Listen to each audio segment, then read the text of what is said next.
Hej och välkomna till detta samtal som arrangeras av Nätverket för de nordiska kulturtidskrifterna.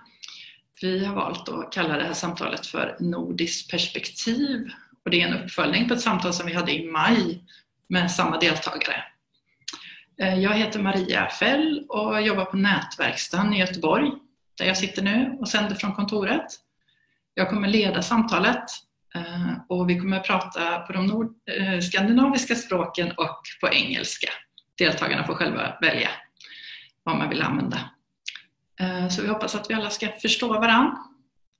Vi kommer att hålla på i cirka 30 minuter. Och med oss här via Zoom så har vi 4 redaktörer som representerar Island, Finland, Sverige och Danmark. Vi saknar Norge idag för Audun har fått förhinder med kort varsel. Så vi får ta Norge vid ett senare tillfälle. Då börjar vi med en liten kort runda där ni alla får presentera er själva. Och vart ni finns någonstans och vad ni jobbar med. Då börjar vi med Jonas.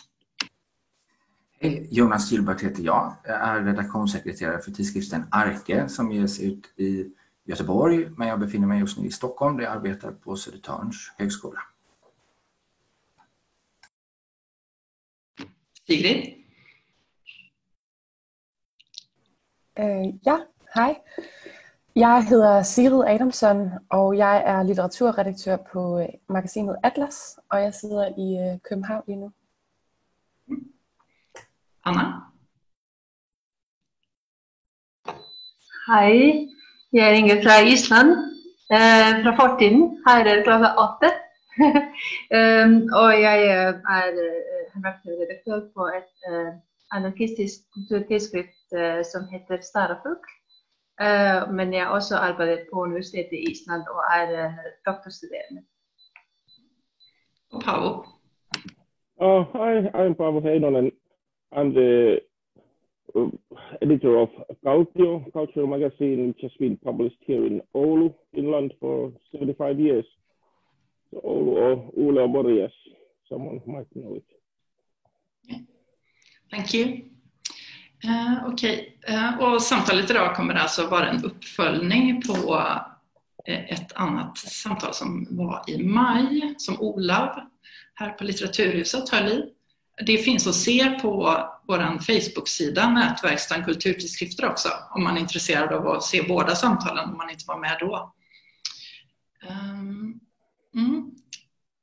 Och vi tänkte börja med ungefär där vi slutade förra gången. Alltså läget i länderna, vad man ser för effekter för tidskrifterna och hur det ser ut nu ett halvår in i pandemin. Förra gången var vi ganska tidigt skede och mycket var fortfarande väldigt oklart och nu vet vi kanske lite mer.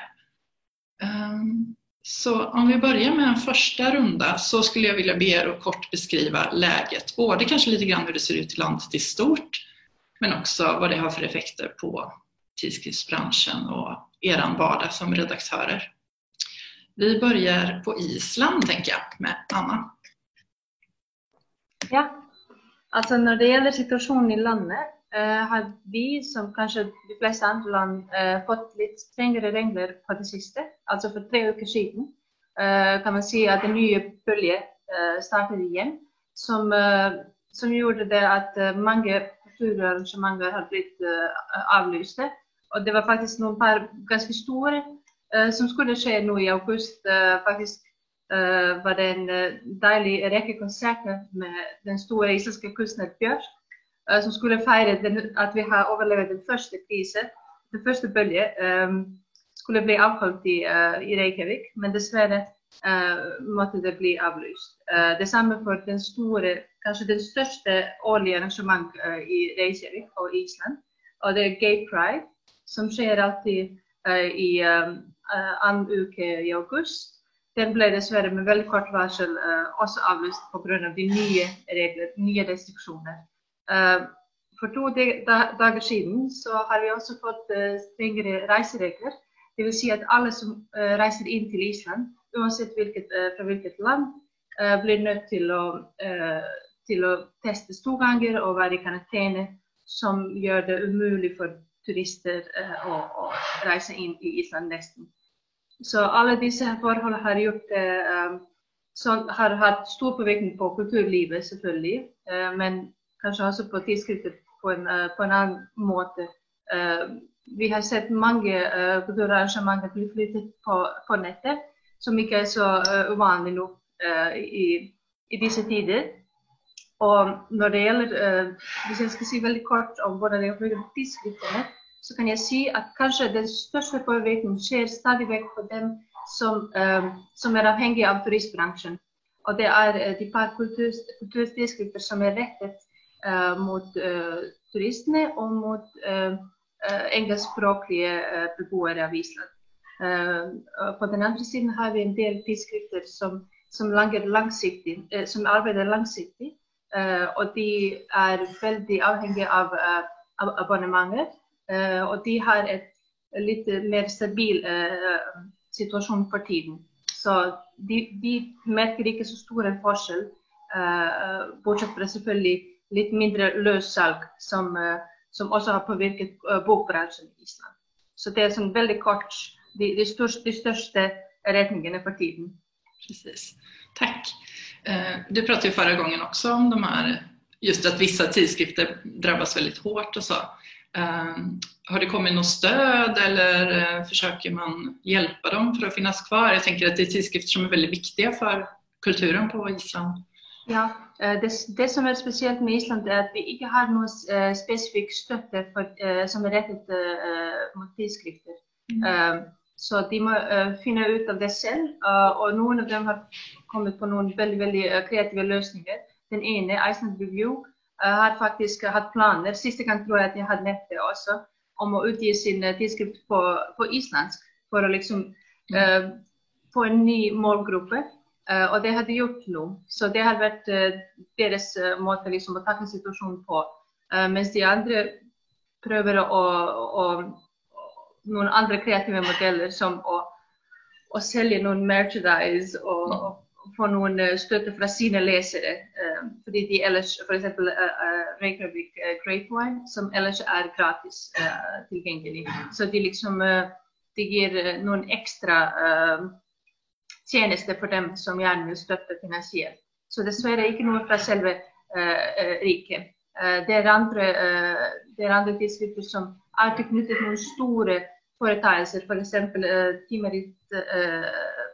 Tímarit Más og Menningar, som er tilknyttet forlaget, som er vores største forlag. Og de har lidt bedre position, fordi de har sådan en gigant ved sin side. Så de afhænger ikke så mye af andre støtte. Og selvfølgelig har de en masse abonnementer, som simpelthen fortsætter at være deres abonnementer. Så.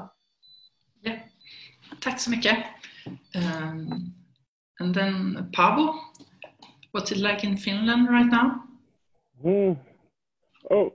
The situation, I think, well, the most recent issue of Kautio came out last week, and I think my headline for my editorial was something like "Calm Before the Storm." So it is, again, we had a kind of a couple of months of more freedom. Like the restaurants were opened again in start of June, and for 2 months people have been going out. And now again we're starting to get a bit more wary again when the schools have started and people are going back to work after summer holidays, and the corona situation is slightly on the rise again, and we have also had more travel restrictions for them. It seemed that half of the Finnish people were driving up to northern Norway over the summer because that was one of the only places you could go. And also the other way, lots more Norwegians were coming to Finland. You could see them also in Oulu, especially from northern Norway, of course. And people have been moving around Finland much more this summer, as in everywhere, I suppose, with the border situation. But as far as cultural magazines are concerned, it is still too early to say. I think there's the same is going on, that the bigger ones that are relying more on advertising have had some trouble. For example, Voima, which is one of the biggest in Helsinki, usually they give it's given out free, and it's like say print runs of, I don't know, maybe 80 or 90,000. So they actually had to stop producing the print magazines, so they did only online and had to lay out almost all of the workforce. And like the theater and dance magazine, which is one of the bigger cultural magazines in Finland, of course, with the theaters being shut, they were losing their advertising. And well, for the very small magazines then that are run on just basically, well, not for money but for people's own. People don't get paid, and they've just maybe a couple of hundred. They've had troubles even before with how the funding is going. But in Finland also, the government laid out a special extra Corona funding for all the cultural actors in different societies and for the cultural sector. And so, I haven't read the whole list, but there were some of the magazines got some. I applied for 3,000 euro for Cultio, which I thought, oh, that's about that much we probably lost on advertising. It's our 75th annual year, so we had like a celebratory issue in April, and we got the 3,000, and it's like for us, Cultio is running well because we've actually saved money because we haven't been able to travel through the planned trips to. For example, I was planning a 3-week-long road trip to Rijeka for the European Cultural Capital, but that 5,000 euros was saved because we couldn't go. So we have more money to do things at the moment. So I think we're about the right size to not have been affected yet. And I think the sense in Finland overall is that it is very tentative because I don't think we have really grasped that.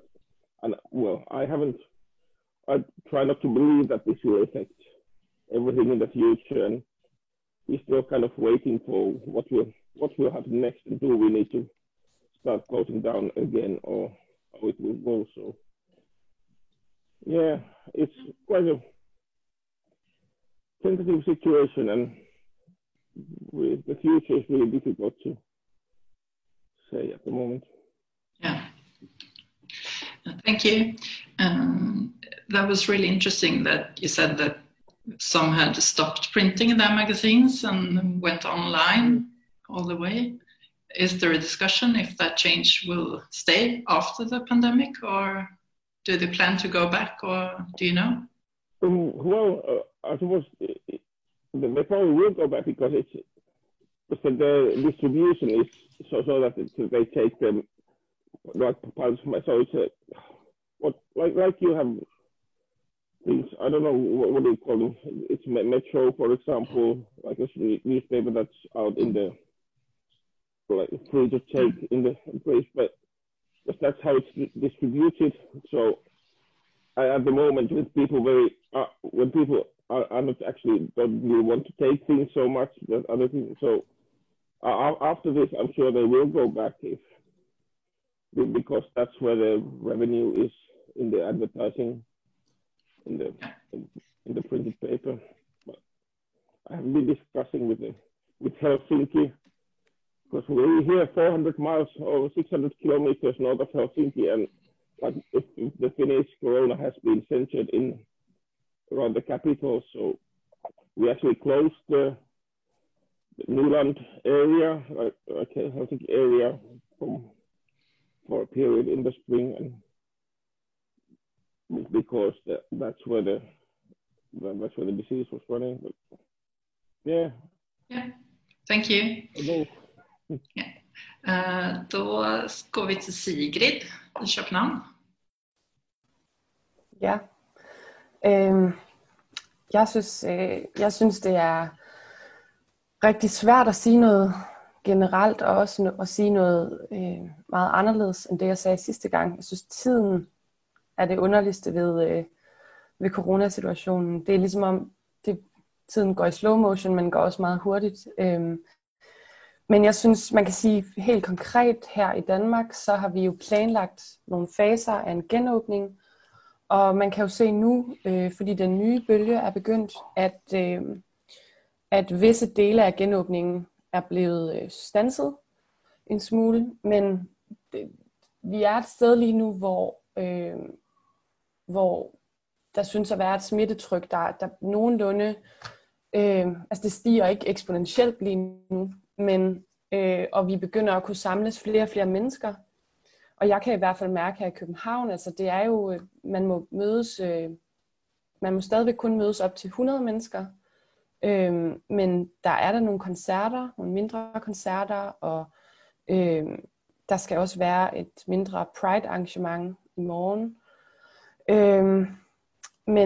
Men på en eller anden måde er der rigtig mange usikkerheder, og det er vi jo efterhånden, jeg tænker faktisk på, at jeg vil sige i dag, at det er svært at vide, om vi ligesom også har vendet os til dele af den her virkelighed, fordi vi ved jo meget lidt om, altså pludselig er vi et sted, hvor vi ikke ved, om skoler åbner, eller vi ved jo godt, at skolerne her åbner, men og det er de også, men vi ved ikke så meget om, hvordan universiteterne skal have det, så der er rigtig mange sådan usikkerheder, men jeg tænker bare sådan på, at det føles også meget som the new normal.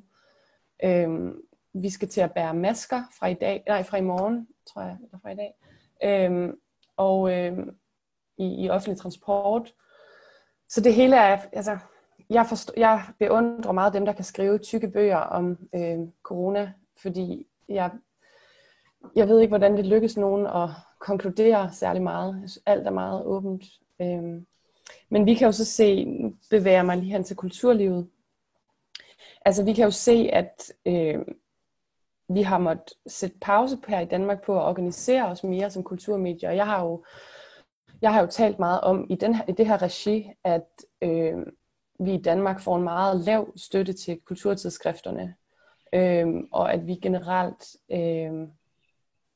meget dårligt kan sammenligne os med for eksempel Norge og Sverige, hvor der er en meget, meget større tidsskriftstøtte. Og man kan jo bare se nu, at det på grund af corona, altså corona er jo en meget god grund til at organisere sig, og samtidig er det en forhindring for at organisere sig på nogle punkter. Jeg tænker, vi har sjældent haft mindre råderum for at tænke os selv som demokratiske borgere, fordi vi ligesom den øverste regel er, at der er en pandemi, og vi skal passe på med at smitte hinanden. Men samtidig er man jo også nervøs for, hvad situationen kan blive brugt til politisk. Så det ligger mig meget på sinde, at man måske bør forsøge at organisere sig. Så kan man jo bare mødes over Zoom. Men for eksempel vores arbejde med at stifte en tidsskriftforening, håber vi jo på snart at vi kan komme i gang med igen. Og derudover har jeg bare tænkt rigtig meget på, at altså, det kan godt være, at bogbranchen eller litteratur, altså os, der arbejder meget med skrift og med tekster, at vi har jo på en eller anden måde fået en form for velkommen pause, fordi den måde, hvad skal man sige, moderne samfund, det tempo, der er i moderne samfund, passer jo egentlig meget dårligt sammen med at producere tekst og lave tidsskrifter, fordi der ikke er nogen, der har tid til, der er ikke mange, der har tid til virkelig at læse det og fordybe sig. Og pludselig har vi fået en situation, hvor hele verden gik i stå, og det har jo mindet os om, hvad der for os er det vigtigste, altså den her fordybelse og det at tænke over tingene. Men samtidig vil jeg sige, at altså Audun han talte sidste gang om, hvordan litteraturhusene var blomstret op i Norge de seneste år, og at corona selvfølgelig havde sat stop for en vis aktivitet der. Men jeg har tænkt på nu, hvor vi har genåbnet landet en lille smule, hvor meget, også i litteraturregi, hvor meget folk møder op, når de kan til de her arrangementer. Der er en form for hunger efter at mødes i den virkelige verden og tale om det og sådan altså virkelig samles om det. Og det synes jeg er dejligt at se.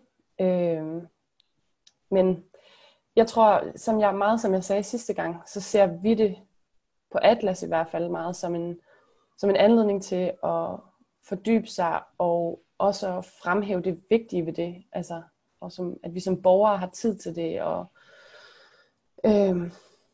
Og det er jo ekstremt vigtigt også politisk, at vi kan det lige nu, fordi vi er i den situation, vi er i, hvor magthavere jo har, altså at vi stadigvæk skal sætte spørgsmålstegn ved, hvordan vores magthavere forvalter den magt, de har, også selvom det er inden for en kontekst, hvor vi skal holde en pandemi ned. Ja. Ja. Så jeg synes, det er lige så specielt, som det var for 3 måneder siden. Måske med lidt mere klarhed. Tack så mycket. Men förra gången pratade ju både du och Audun också om det här att det finns tid för den här idédiskussionen och så. Och då känns det som att du fortfarande har den positiva känslan då att människor har tid och vill samlas och fundera. Jag tror du kallar det för idéerna och tankarnas tid eller någonting förra samtalet. Väldigt fint. Det känns ju skönt att höra att du fortfarande har den bilden med dig. Ja, og jeg siger det med et vist forbehold, fordi det er jo også, jeg tænkte faktisk også, at det kan også nemt blive en hvilepude for os, som sidder og arbejder med tekst, at vi tænker, ej hvor dejligt, så kan man sidde og tænke og dyrke idéerne, men sandheden er jo også, at det her også er en tid for de ekstreme uligheder, og vi er jo en meget privilegeret position, hvis vi synes, det er sådan lidt lækkert at sidde og tænke lidt mere, end vi plejer, fordi der er mange mennesker, som er mere presset end nogensinde lige nu. Men jeg tror også, det er også derfor, jeg mener, det skal ikke være en hvilepude, det skal også være en tid, hvor vi påtager os ansvaret, som de, der har det her overskud, og den position, vi har. Også selvom kulturtidsskrifterne ikke får penge nok i Danmark. Tack så mycket. Jonas? Ja, tack. Då ska jag försöka fånga upp en del av trådarna här och lägga till lite från ett perspektiv i Sverige på det. Det som du säger, Sigrid, det här att tidskrifterna är en del i det reflekterande samtalet i offentligheten, en kritisk granskning. Det är ju en av de tydliga delarna här. Flera tidskrifter har haft tema kring pandemin utifrån sina olika perspektiv och inriktningar då såklart. Och det jämt att det har kommit ut ett antal antologier under våren, och där är ju en tydlig och direkt roll för tidskrifterna att just svara i situationen som är. I andra delar, jag känner inte till någon svensk tidskrift som har lagt ner sin tryckta upplaga just i situationen nu.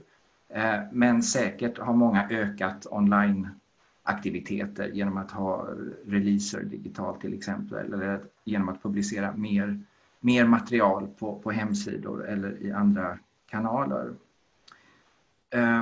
När det gäller stödet så har det inte gjorts något särskilt. Det har ju varit, det pratade vi om i våras, särskilt riktade stöd till kulturutövare i Sverige. Men kulturtidskrifterna har inte ingått i det. Nu pågår precis ansökningsperioden för Kulturrådets produktionsstöd för tidskrifter. Så att det kommer man väl att kunna se om det finns förändringar i antal sökande, om det ökar eller minskar och hur de ansökningarna ser ut. Det är möjligt. En annan del som vi pratade om är ju det här med offentliga evenemang, att det drabbar tidskrifterna när vi inte har kunnat ha mässor eller litteraturfestivaler. Och där har vi ju haft ett förbud mot sammankomster med fler än 50 personer. Samtidigt som vi har pratat nu så har det varit en presskonferens med kulturministern, och jag tittade lite på den vid sidan här, och man lyfter på något sätt på det taket nu. Det återstår att se hur många eller i vilken form, men sittande evenemang såg jag något om. Så att fortfarande inte mässor eller den typen av öppna ytor, men då till exempel konserter eller teatrar eller föreläsningar skulle man kunna tänka sig där. Men det fanns ännu ingen siffra på hur många som får samlas i detta. En annan del är ju kanalerna för att nå ut. Bokhandel pratade vi om. Och de rapporter som man har sett där är ju att bokhandeln har gått bra. Den fysiska bokhandeln tappade ju stort under våren när det var karantänliknande läge, även i Sverige. Men de har återhämtat sig mycket bra under sommaren. Har till och med haft rekordförsäljningar. Och nätbokhandeln har ju hela tiden gått bra. En annan trend är ju det här med streamtjänsterna och ljudböckerna. Och de har ju haft stora framgångar i situationen här. Och man kan nämna till exempel Spotify håller på att lansera en ljudboktjänst. Där kan ju finnas en fråga kring kulturtidskrifterna. Hur i en större trend där man mer och mer lyssnar till litteratur, hur förhåller sig tidskriften till det? Och podcasts till exempel. Ja, jag stannar så var det lite perspektiv. Ja? Mm. Du är mutad, Maria. Tack. Spännande att läsa vad de har sagt på presskonferensen. Vi kan ju säga att det har varit ett väldigt stort tryck från kulturlivet i Sverige och lätta på de restriktionerna. En ganska intensiv debatt senaste veckorna, så det blir spännande att se. Då ska vi se, jag ser på tiden här att vi har pratat lite längre än vad vi tänkte, men det var väldigt spännande att höra era tankar och läget hos er. Så vi får göra en lite kortare runda kring nordisk samverkan som ju var den andra punkten. Och då skulle jag vilja att ni fokuserar just på hur ni ser att det här, alltså situationen som vi är i, hur påverkar den? Sigrid, du var inne lite på det. Hur påverkar det möjligheterna till samverkan och organisering?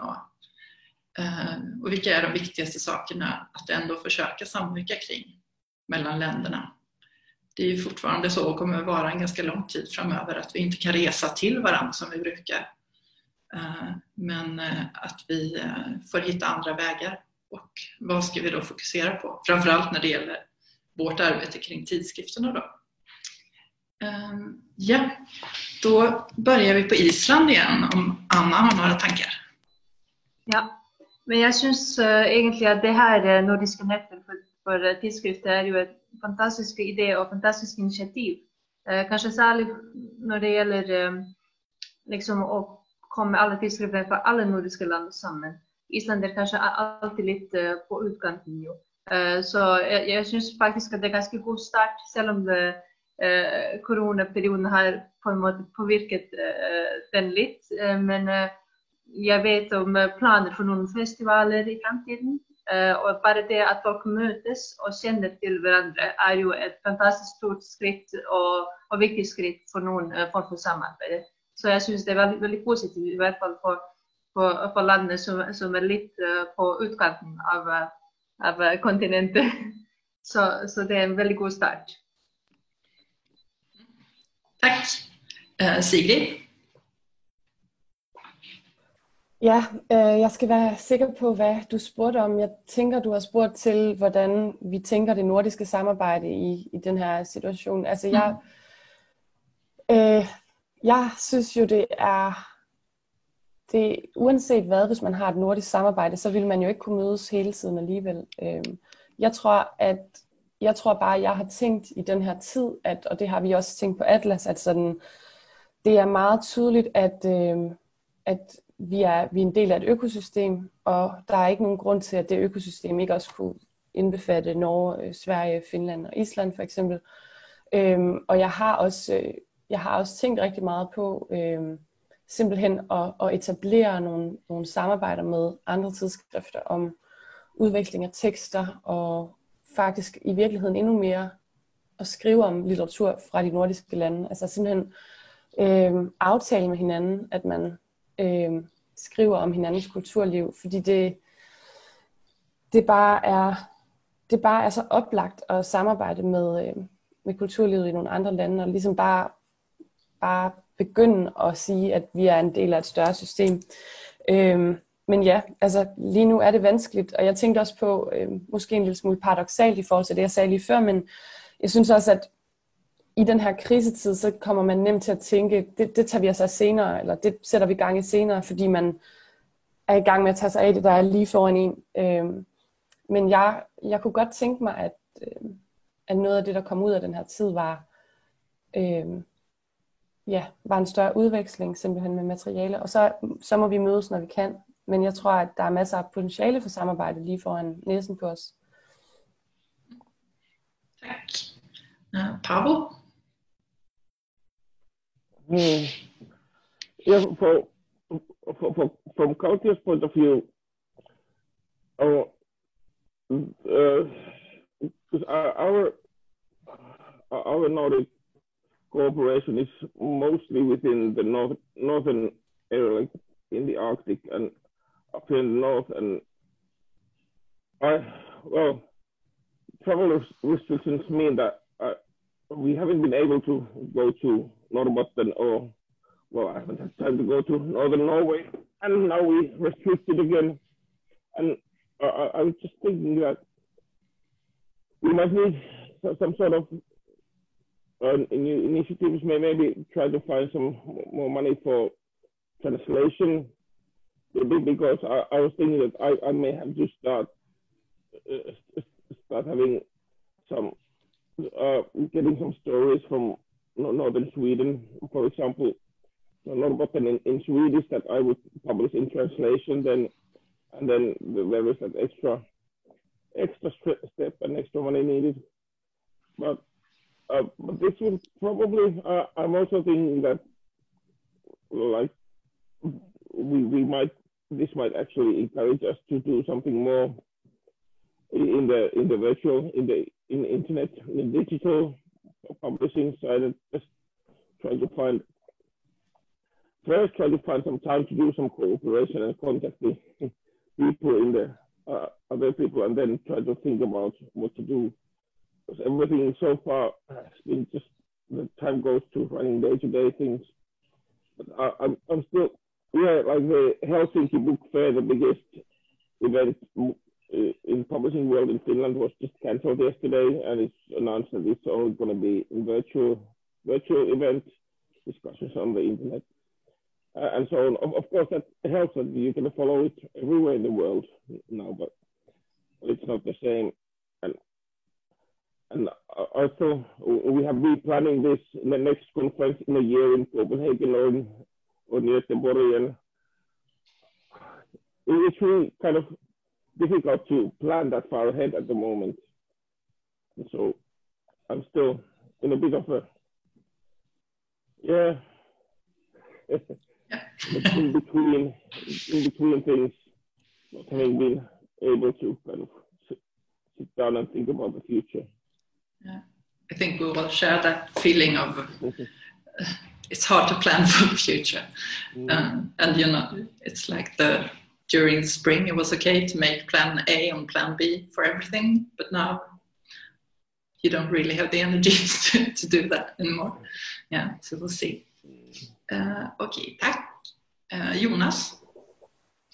Ja, det är, tycker jag, väldigt lärorikt för mig och att delta i samtalet, och tidskrifterna, jag menar kulturtidskrifter, vi har många olika intressen, inriktningar, och jag tror att se de gemensamma frågorna, det är ju någonting som blir tydligt i en sån här situation, och det tycker jag är värdefullt att ha det utbytet.